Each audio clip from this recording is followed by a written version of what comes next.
हाथरस में हुई हैवानियत की गूंज अब पूरे देश में सुनाई दे रही है। लगातार इस मामले में जिस तरह से यूपी सरकार की घेराबंदी की जा रही है, इसके साथ साथ यूपी प्रशासन को लेकर जिस तरह के सवाल उठाए जा रहे हैं, ऐसे में देश भर में जवाब मांगा जा रहा है कि आखिर पीड़ित परिवार से मीडिया को या फिर विपक्ष के नेताओं को मिलने क्यों नहीं दिया जा रहा।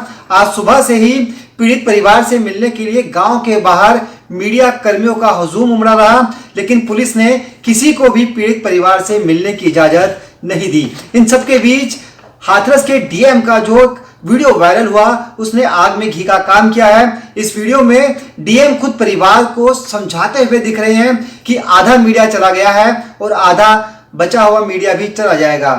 डीएम के इस बयान के बाद पूरे उत्तर प्रदेश में सियासी तूफान मचा हुआ है। क्या है हाथरस की सच्चाई? आखिर क्यों मीडिया को वहां जाने से रोक रही है सरकार? इस मुद्दे पर बातचीत करने के लिए हम अपने साथ दो खास मेहमानों को जोड़ेंगे और जानेंगे उनसे कि आखिर अगर मीडिया हाथरस के इस पीड़ित परिवार से मिलता है तो किसी को क्या खतरा हो सकता है। हमारे साथ जुड़ेंगे बीजेपी के पूर्व उत्तर प्रदेश के अध्यक्ष लक्ष्मीकांत वाजपेयी और कांग्रेस प्रवक्ता अखिलेश प्रताप सिंह। स्वागत है आप दोनों मेहमानों का। सबसे पहले सवाल आपसे वाजपेयी जी, उत्तर प्रदेश में एक सुशासन सरकार का दावा किया जाता है, योगी सरकार के तमाम अच्छे कामों को मीडिया में दिखाया जाता है, लेकिन आज आखिर ऐसी क्या नौबत आ गई कि उसी मीडिया को हाथरस के इस पीड़ित परिवार से मिलने से रोका जा रहा है?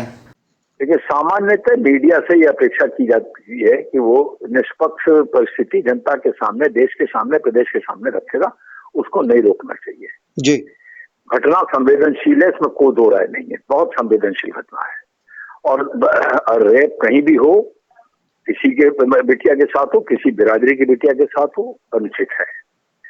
लेकिन जो पुलिस आज गांव को घेर के बैठी है जी, वो अगर उस दिन कार्रवाई कर दी थी मुकदमा दर्ज करके, तो शायद ये नौबत नहीं आती है, शायद बिटिया भी बचाई जा सकती है जी। लेकिन है कठिनाई। लेकिन सबसे गंदा रोल इसको जिलाधिकारी हाथरस का है। उनके विरुद्ध तो निश्चित कार्रवाई हो जानी चाहिए।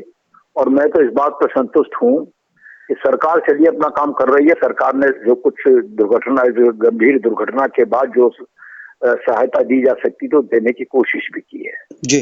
लेकिन सरकार ने ये बात का भी ध्यान रखा है कि घटना घट गई, लेकिन परिवार को कम से कम कंसोल हो सके, उसकी परिवार की आवश्यकता दृष्टि से वो सरकार ने अपना काम किया और कार्रवाई के लिए एसआईटी गठित कर दी। और अब तो उचित ये भी लग रहा है कि माननीय उच्च न्यायालय ने स्वतः संज्ञान ले लिया है और स्वतः संज्ञान लेने के बाद उच्च न्यायालय सामने में जरूर कोई ना कोई निर्देश देगा। इसलिए एसआईटी की जांच और सर्वोच्च उच्च न्यायालय का निर्देश, इसकी हमको प्रतीक्षा करनी चाहिए। जहां तक राजनीतिक कार्यकर्ताओं को जाने का है, ये बात मुझे नहीं कहनी चाहिए, कम से कम मेरे जैसे कार्यकर्ता से अपेक्षा भी नहीं है कहने जी। लेकिन क्योंकि राजस्थान के माननीय मुख्यमंत्री जी ने कल ये बात कही थी और उन्होंने कंपेयर कर दिया राजस्थान में घटी कथित रेप की घटना और उत्तर प्रदेश में हाथरस में घटी रेप की घटना पर कंपेयर कर दिया। तो मेरा खाली कहना है कि कंपेयर नहीं करना चाहिए था, नंबर एक। और अगर कंपेयर कर दिया है तो जो लोग यहाँ आने की कोशिश कर रहे हैं उस दल की सरकार है राजस्थान में जी। हमारे प्रधानमंत्री जी ने तो स्पष्ट निर्देश दिया माननीय मुख्यमंत्री जी को, लेकिन केंद्र कांग्रेस के वरिष्ठ नेताओं ने और कांग्रेस के राष्ट्रीय नेतृत्व ने अभी तक कोई निर्देश राजस्थान के माननीय मुख्यमंत्री जी को नहीं दिया है। तो ये लेने के बांट और देने के बांट और ये कम से कम नहीं चलेगा, ऐसा मेरा मानना है। अखिलेश जी, आपने सुना वाजपेयी जी को, वो कहते हैं एसआईटी गठित हो गई और जो राहत दे सकते थे परिवार को देने की कोशिश की जा रही है। हालांकि मीडिया की एंट्री पर वो अभी भी कहते हैं कि गलत है, मीडिया को काम करने देना चाहिए। आप लोग राजनीति कर रहे हैं, कांग्रेस राजनीति कर रही है, राजस्थान के मामले पे आप लोग चुप हैं, लेकिन उत्तर प्रदेश में जिस तरह से आप लोगों ने लगातार हंगामा मचाया हुआ है, इसको लेकर बीजेपी आप पे हमला कर रही है। देखिए, विरोधी को हम कांग्रेस पार्टी को या मीडिया को ये बात क्यों उठाने जी। क्योंकि उत्तर प्रदेश की सरकार न्याय नहीं दे रही है। न्याय देना तो दूर बात है, रोजाना न्याय कर रही है। रोजाना जी। उस परिवार के साथ अन्याय पे अन्याय करती गई, मर जाने के बाद भी अन्याय पे अन्याय करती गई। इसलिए तो यदि उस उत्तर प्रदेश की सरकार न्याय की होती और आज भी न्याय करती होती तो कोई क्यों प्रश्न उठाता? जी। कोई कुछ तो है जो छुपाना चाहती है, तभी तो मीडिया को नहीं जाने दिया जा रहा है। हम आपसे एक प्रश्न करते हैं, जिम्मेदारी और जवाबदेही चुनी हुई सरकारों की और उसकी मुखिया की होती है। क्या पिछले कुछ सालों से जो ये सरकार आई है, खासतौर से अभी जो घटना हुआ है हाथरस की, आप मीडिया वालों ने प्रदेश इसको रोका जा रहा है आप लोगों को जाने से? जी। अखिलेश जी, मीडिया अपना काम कर रहा है। मीडिया लगातार इस खबर को उठा रहा है और मीडिया भी चाहता है कि निष्पक्ष तौर पर इस मामले की सच्चाई सामने आए। वाजपेयी जी, सवाल आपकी सरकार पर खड़ा हो रहा है। मेरी बात पूरी हो जाने दीजिए। बहुत वाजपेयी जी ने काफी चीजें उठाई हैं, उसका जवाब दे देने दीजिए अगर आप हैं तो मैं बोलूं। जी अखिलेश जी बोलिए। वाजपेयी जी हैं, बोलिए अखिलेश जी। मैंने वही कहा कि आप लोग अपनी भूमिका देखिए, आप लोगों को रोका जा रहा है, बदतमीजी की जा रही है, हम लोग को बुरा लग रहा है। दूसरी बात, जो इन्होंने राजस्थान के मुख्यमंत्री के ट्वीट का जिक्र किया, उत्तर प्रदेश के सरकार के प्रवक्ता माननीय मंत्री सिद्धार्थनाथ सिंह ने सबसे पहले प्रेस कॉन्फ्रेंस करके वो राजस्थान की घटना का जिक्र किया। राजस्थान की घटना कोई तुलना किसी से नहीं की जा सकती। राजस्थान की घटना की पहले जानकारी कर रहे, उन लोगों ने 164 में मजिस्ट्रेट के सामने बयान दिया था, बाद में उन्होंने कुछ दूसरी बात कही, सरकार ने कहा हम वो भी जांच करेंगे, आप वो आपका दोबारा में एफआईआर लिखेंगे। और वहाँ का मुख्यमंत्री आके बता रहा है जी, यहाँ का मुख्यमंत्री कहाँ है, यहाँ के प्रधानमंत्री कहाँ है, कुछ बता रहे हैं, कुछ बोल रहे हैं, नहीं कर रहे हैं। ये चीजें इस सरकार को, मुखिया को, देश के मुखिया को जब देश का मुखिया और प्रदेश का मुखिया जब बोलता है तो अपराधियों के हौसले पर सरकार के ऊपर लोगों का एक बाल बढ़ता है। जो न्याय की उम्मीद में बैठे होते हैं उनको आस जगती है, लेकिन जब कहीं कुछ हो जाएगा सरकार तो खामोश हो जाते हैं जी। मोदी जी, योगी जी। और इन्होंने कहा कि कांग्रेस का, बीजेपी के लोगों को किसने रोका हो राजस्थान या कहीं पे भी जाने से? जी, जाए, किसी ने रोका तो है नहीं, जाके अपनी बात देखें, कहें, सुने, बिल्कुल आ जाएगा। और एक बात और बता, मैं बोल दूं, लोकसभा चुनाव के बीच में एक दलित परिवार के साथ कुछ घटना हुई थी। हमारी सरकार है राजस्थान में, राहुल गांधी उसके घर गए थे और सरकार को डांट पिलाई थी। कभी मुख्यमंत्री किसी प्रदेश के, भाजपा के प्रदेश में प्रधानमंत्री इस तरह का बयान दिए हो तो बता दीजिए। वाजपेयी जी जवाब दीजिए। तमाम तरह के आरोप आपकी सरकार पर लग रहे हैं, आप लोग मीडिया को काम करने नहीं दे रहे, आप लोग मान लूंगा। जी वाजपेयी जी, आप लोग मीडिया को काम नहीं करने दे रहे, तमाम तरह के आरोप लगा रहा हूँ। जी बोलिए। सुनिए एक मिनट मुकेश जी, मैं अखिलेश जी के ज्ञान पर प्रश्न चिन्ह लगा रहा हूँ जी। माननीय प्रधानमंत्री का नाम इन्होंने कई बार लिया, शायद ये भूल गए कि माननीय प्रधानमंत्री जी ने हाथरस की घटना का संज्ञान लेते हुए माननीय मुख्यमंत्री से बात की और उचित निर्देश दिए। नंबर 1। नंबर 2, सिद्धार्थनाथ सिंह ने बाद में गहलोत साहब ने पहले कंपैरिजन किया था। 2 बातें हो गई जी। और तीसरी बात, एसआईटी का गठन, तात्कालिक रिलीफ और इससे भी बढ़ते ऊपर की बात है कि हाईकोर्ट द्वारा स्वतः संज्ञान जी। तो मैं समझता हूँ उसको हमको वेट करना चाहिए। समाजवादी पार्टी की सरकार थी और लक्ष्मीकांत वाजपेयी को कहीं कोई पुलिस प्रशासन उस समय का रोक नहीं पाया था। जहां जाना था, चाहे मुझे अंडरवियर पहन के जाना पड़ा, चाहे हाफ पैंट पहन के जाना पड़ा, चाहे वी शेप की चप्पल पहन के जाना पड़ा, चाहे स्कूटर पर बैठ के जाना पड़ा, चाहे पैदल जाना पड़ा, चाहे मारुति 800 में बैठ के जाना पड़ा, मैं पहुंचा। वाजपेयी जी, आप कह रहे हैं खुद प्रधानमंत्री महोदय ने संज्ञान लिया, योगी साहब इस पूरे मामले पर नजर बनाए रखे हैं, लेकिन जिस तरह के बयान वहां से सामने आ रहे हैं, डीएम का धमकी भरा वीडियो वायरल हुआ है। डीएम कह रहे हैं कि जिलाधिकारी के विरुद्ध कार्रवाई होनी चाहिए। मैंने तो बात पहले कही है, लेकिन अखिलेश जी की 2 बातों का जवाब मैंने दिया है कि माननीय प्रधानमंत्री जी ने संज्ञान लिया, नंबर 1। नंबर 2, सिद्धार्थनाथ सिंह का बयान बाद में, गजराज श्रीमान गहलोत जी का बयान पहले। 2 और तीसरा ये कि जब एसआईटी जांच, तात्कालिक रिलीफ और क्या नाम, हाई कोर्ट का स्वतः संज्ञान जी। सबसे आखिर में, घटना संवेदनशील है, इस पर कोई विपरीत टिप्पणी का प्रश्न नहीं पैदा होता। और भगवान ना करे भविष्य में ऐसी घटना हो, और इस घटना में जो दोषी हैं निश्चित तौर पर दंडित होने चाहिए और दंडित होंगे। ये बात मुझे कहने में कोई देरी नहीं है, संकोच नहीं। अखिलेश जी क्या कहना चाहेंगे? ये कह रहे हैं जांच चल रही है और जो तमाम सुविधा दे सकती है। मैंने सुना। देखिए, प्रधानमंत्री और मुख्यमंत्री फोन पे क्या बात की, ये जनता में इसका कोई संदेश नहीं आता है। वो बात समाचार पत्रों में फ्रंट पेज हेडिंग है अखिलेश जी, एक मिनट प्लीज। समाचार पत्रों में फ्रंट पेज हेडिंग है। अगर मीडिया का भी विश्वास नहीं है तो फिर नहीं करना चाहिए बात। एक सेकंड, जैसे मुख्य प्रधानमंत्री मुख्यमंत्री बाहर बातें करते हैं पब्लिक से, वो बातें मुखिया को वही बातें संदेश जाता है। प्रशासनिक बातें रोज करते हैं अधिकारी एक दूसरे से, प्रधानमंत्री मुख्यमंत्री से भी करता रहता है, लेकिन जो मैसेजिंग जनता के लिए होती है, उनके मुख से जो पूरी जनता सुने, वो प्रशासन पे, समाज पे, जनमानस पे उसकी मैसेजिंग का असर होता है। वो बातें नहीं हुई हैं।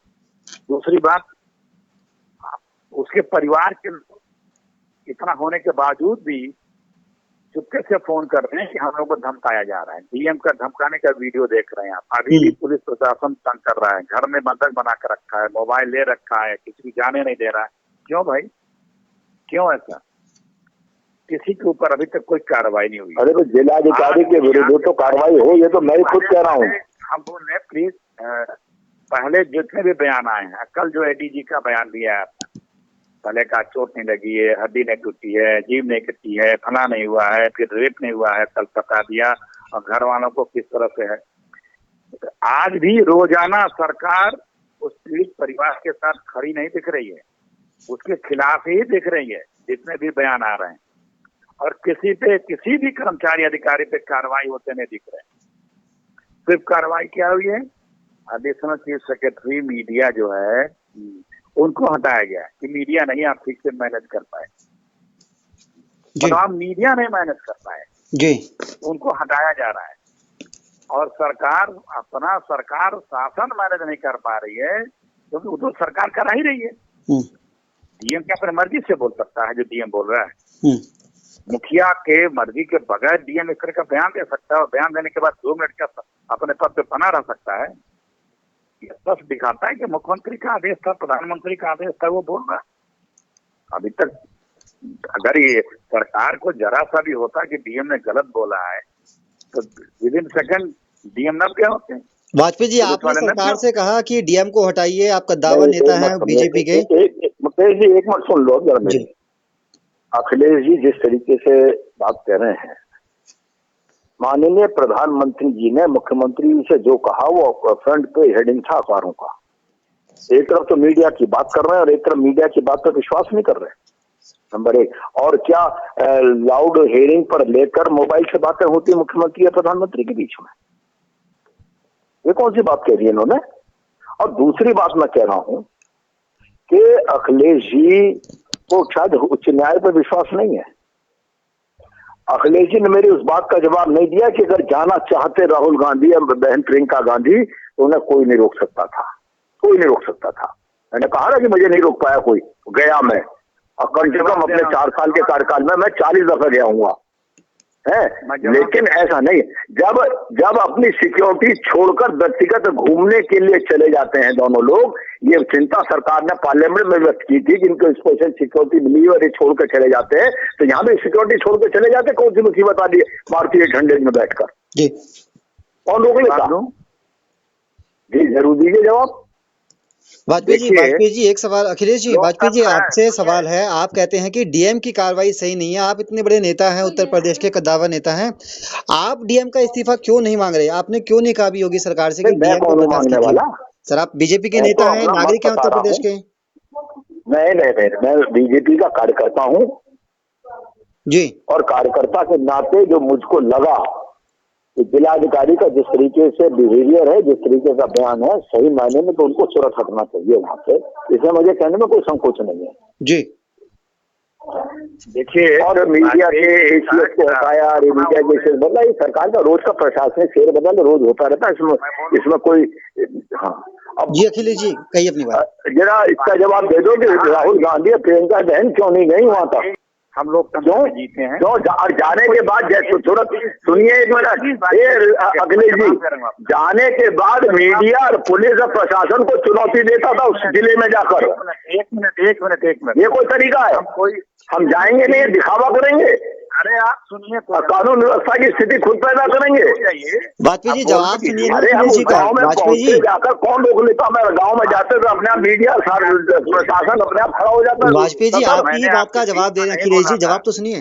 ये कोई जवाब नहीं दे रहे, ये जवाब दे रहे हैं, कह रहे हैं चोरों की तरह जाना। जी अरे इसका मतलब नहीं जाना, ढिंडोरा पीट के जाने का मतलब है राहुल गांधी को नहीं जाना। मैं सही बोल रहा हूँ। कहा कि लोकतंत्र, अरे हम जब पहुंच जाते गांव में और जिले में और शहर में तो अपने आप पुलिस और प्रशासन को पता लग जाता और मीडिया को सारी बातें खुलकर सामने आ जाती। जी अब ये कोई बात नहीं हुई। राहुल गांधी नहीं जाएंगे, वैसे घूमने चले जाएंगे, सिक्योरिटी छोड़कर राहुल गांधी। वाजपेयी जी प्लीज, मैंने कहा मैं बिल्कुल शालीनता से बात कर रहा था, लेकिन अब मर्यादा को पार किया जा रहा है। क्या फायदा? चोरों की तरह कह रहे हैं, चोर की तरह जाएंगे राहुल गांधी, हमें नहीं जाना। हाँ सुनिए, ये लोकतंत्र है, सबको अधिकार है। यदि नहीं, शब्द की मर्यादा ध्यान रखिए अखिलेश जी। जाने का अधिकार है, चोरों की तरफ से जाने का कोई शौक नहीं है राहुल गांधी को। वो राहुल गांधी नहीं है तो दिखावा करने का शौक है तो दिखावा कर ले। आपको दिखावा लगता होगा, आप बोल चुके, मैं सुन रहा हूँ। कांग्रेस में दम नहीं है बिल्कुल। बात बुरा लग रहा है आपको ना, सुन लीजिए। चोरों की तरफ से जाने की आवश्यकता नहीं है राहुल गांधी या किसी कांग्रेसी को। और तो जाना नहीं चाहते, इसका मतलब रोकने का, किसी को जाने से कहीं रोकने का कोई नैतिक अधिकार होना चाहिए सरकार के पास।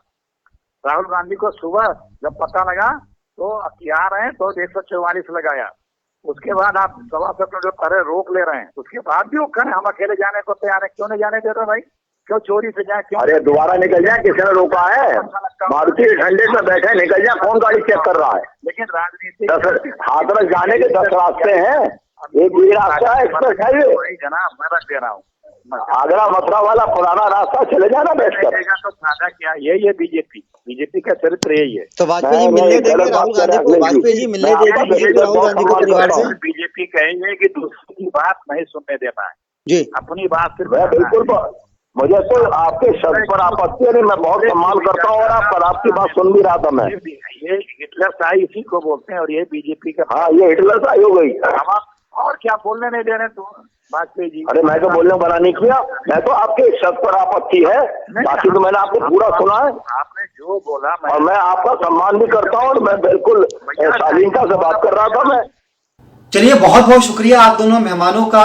लेकिन सवाल जस का तस है कि आखिर सरकार या प्रशासन किसे बचाने की कोशिश में लगा है? क्यों मीडिया को हाथरस में जाने नहीं दिया जा रहा? ऐसी क्या सच्चाई है जो मीडिया से अभी छुपाई जा रही है? क्या सिर्फ मीडिया केस उस परिवार से मिलने से ही एसआईटी की जांच प्रभावित हो जाएगी, या फिर मीडिया को रोके जाने के पीछे कोई और बड़ी ठोस वजह भी है? फिलहाल इस पेशकश में इतना ही। मुझे दीजिए इजाजत। नमस्कार।